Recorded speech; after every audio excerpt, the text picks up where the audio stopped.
দুনিয়া কিছুই না, কিচ্ছু না দুনিয়া। সকালে আপনি না থাকলে আপনাকে বিকেলেই এরা মাটি দিয়ে আসবে।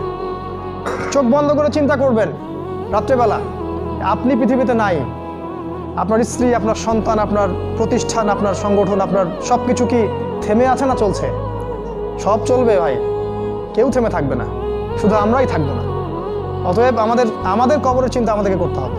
জ্ঞান অনুযায়ী আমল করি, অবহেলা না করি ইনশাআল্লাহ। 3 নাম্বার, আদর্শ পরিবার গঠন করেন। পরিবারটা হবে ডিনামাইট। রাষ্ট্র বিশ্ব কই যায় যাক, আপনার পরিবার যেন ইসলামের আদর্শের উপর থাকে। কারণ কু আনফুসাকুম ওয়া আহলিকুম নার, নিজে বাঁচো জাহান্নামের আগুন থেকে, পরিবারকে বাঁচাও। আপনার ছেলের ব্যাপারে সচেতন হন, মেয়ের ব্যাপারে সচেতন হন, স্ত্রীর ব্যাপারে সচেতন হন। আপনার পরিবার, আপনার রক্তের সম্পর্ক, আত্মীয়, এদের মাঝে আপনি দিনের প্রচারটা করেন।